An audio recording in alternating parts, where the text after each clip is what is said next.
Hello everybody, and welcome to Ancient Architects. Please subscribe now to get the latest ancient history news and independent research from around the world. Last month I entered 6 different pyramids in my tour of Egypt with Adept Expeditions, and although Giza was of course an obvious highlight, there was really something very special about Saqqara. For me, the Step Pyramid complex really had an atmosphere. It truly felt like a sacred place, like a sanctuary, and no videos or pictures can really do it justice. On passing through the beautiful colonnaded entrance, you reach this large open courtyard, where you get the full view of the incredible 3rd Dynasty Step Pyramid. It really was a sight to behold, and, in its heyday, with all the associated structures and the exterior wall that was decorated with the palace facade, well, you can understand why pharaohs Usakaf and Unas built their pyramids so close.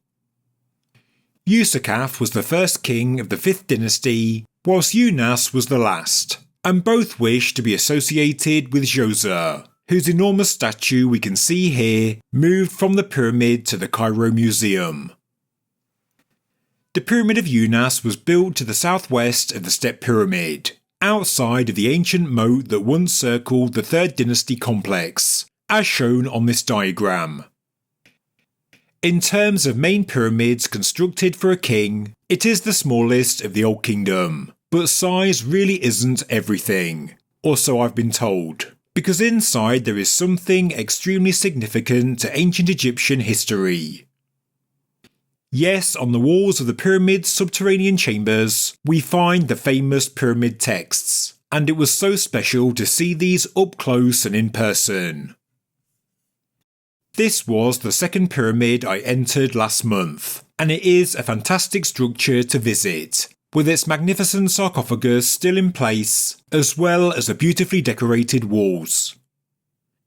Yes, it is small inside and out, it looks like a dilapidated mess, and it is overcrowded with tourists, but its significance should not be underestimated, and it's a structure you should not overlook if and when you visit.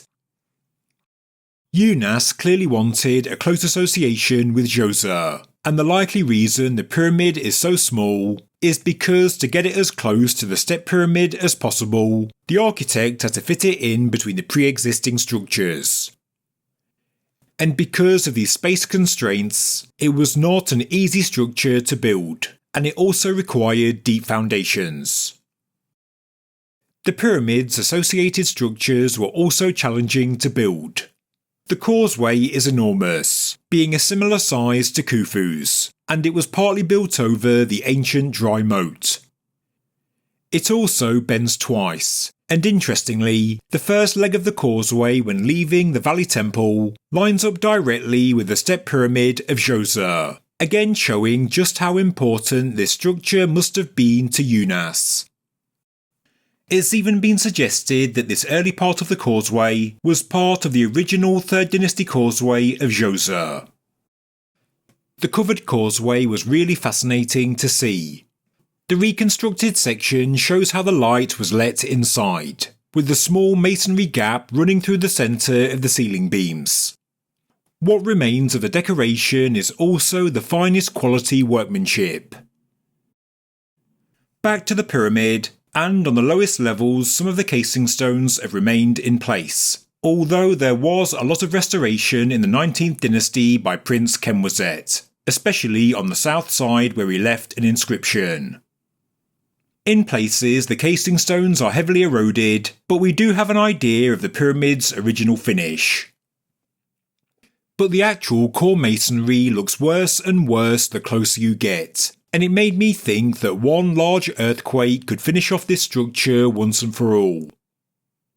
Thankfully, the substructure is in a far better condition. You enter through the pavement of the pyramid court, in a central position on the northern side. Originally, this entrance would have been covered by a chapel, but of course this structure is now long gone.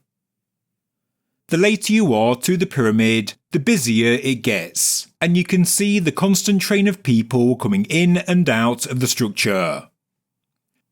The descending passageway is difficult to navigate, but thankfully it's not too long, being just 15.8 metres in length. Eventually you reach the vestibule, a small area more than 2 metres high, meaning you can stand up straight inside. It's not decorated like what we see with the vestibule in Menkaura's pyramid, and it does feel like you've entered a cramped nuclear bunker. Although common features of 5th and 6th dynasty pyramids, we don't really know the function of these vestibule spaces, although I think we can rule out the nuclear bunker idea. From here we continue south and enter the horizontal passageway. In height it's 1.32 metres, meaning it is an uncomfortable space to walk through, especially as the people ahead often pause as they enter the antechamber, meaning the passage gets backed up and you're constantly stopping and starting, and all the time being bent in half.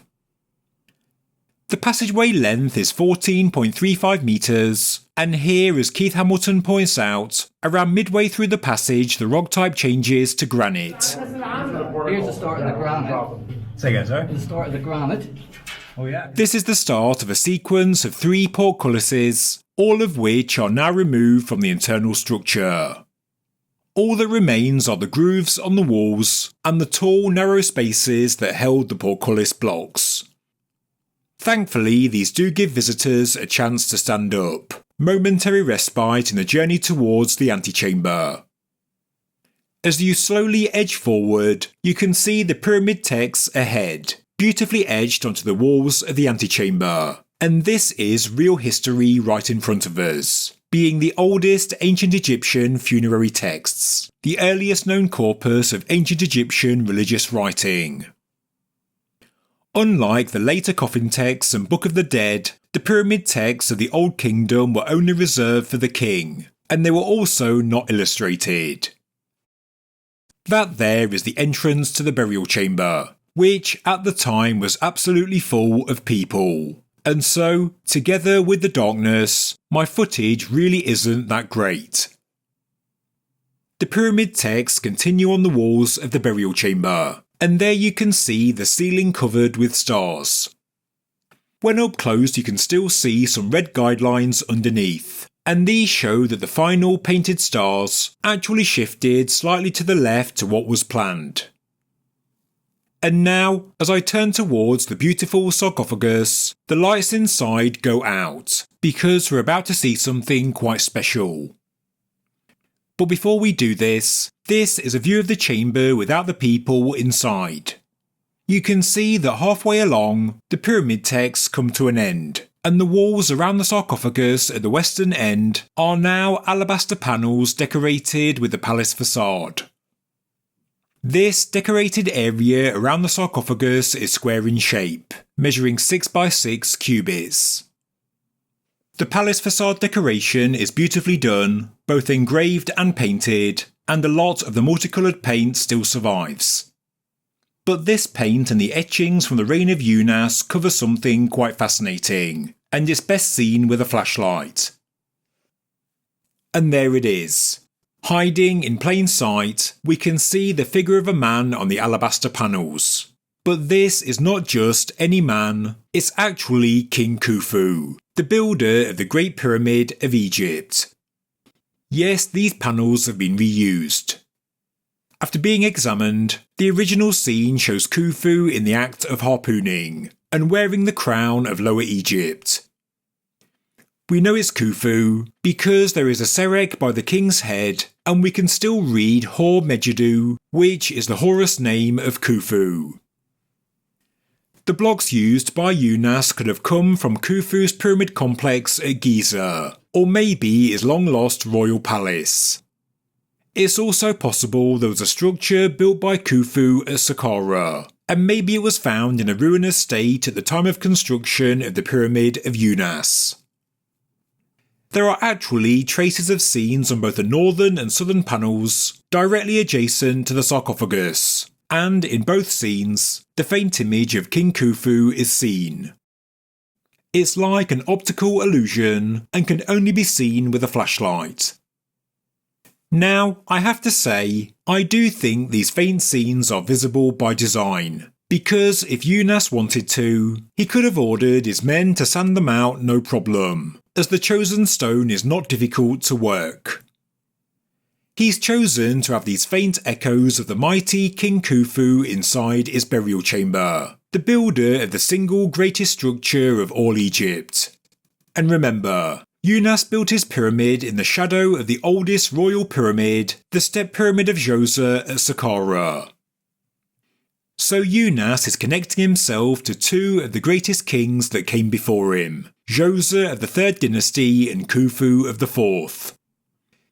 Because of their monumental structures, these two kings will always be remembered, and even though the Pyramid of Unas is tiny in comparison, it still goes down in history as one of the most important pyramids of the Old Kingdom.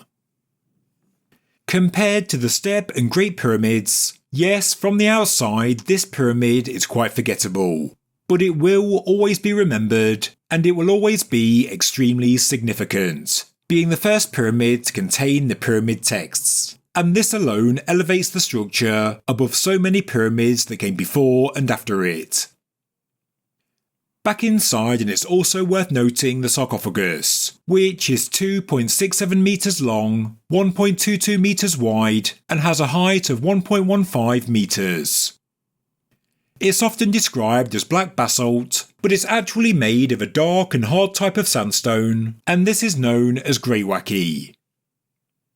In the burial chamber, the sarcophagus is open, with the lid set behind it. It really is a fantastic example of Old Kingdom stonework. More details about the sarcophagus and how it was fixed into position can be found in Keith Hamilton's fantastic guide linked below. Leaving the burial chamber and going back to the antechamber, and there is just one other opening to explore, and it leads to 3 magazines, a part of the pyramid often referred to as the serdab. This doorway is directly opposite the entrance to the burial chamber. Inside there are 3 compartments, and these are referred to as the magazines, and although this space is in good condition, the whole area is devoid of decoration. Again, with the amount of people inside, as well as the darkness, it is hard to capture good footage. So, that's a brief look at the interior of the Unas pyramid, and after one final look at the famous pyramid texts on the wall of the antechamber, it's now time to leave. The illusions of King Khufu, the painted walls, the pyramid texts and the large sarcophagus made this pyramid one of my favourite destinations on my recent tour. It may not look much from the outside, but the inside is truly unique, and I'm happy it's been so well preserved, and next time I visit, it's certainly a place I'll return to. But I do worry about the interior, and how long it will remain in good condition, with the constant train of visitors entering and leaving, combined with the extreme humidity inside. Well, it can't be great for the long-term preservation of the priceless history on display. People were putting their hands all over the walls, tracing the hieroglyphs with their fingers, and I have to say it did make me squirm. Because the interior is so narrow, you can't really add protective glass screens, but at the very least, a good quality ventilation system is urgently required. But although I have these concerns, I do have to say I felt lucky to have been inside the Pyramid of Unas, to see the pyramid texts in person. But the images that have been left etched onto my mind are these beautifully haunting depictions of King Khufu.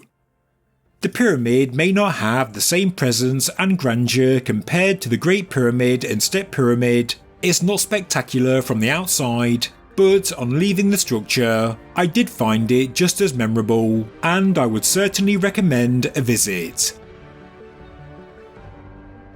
Thank you very much for watching this episode of Ancient Architects. If you enjoyed the video, please subscribe to the channel, please like the video, and please leave a comment below. Thank you very much.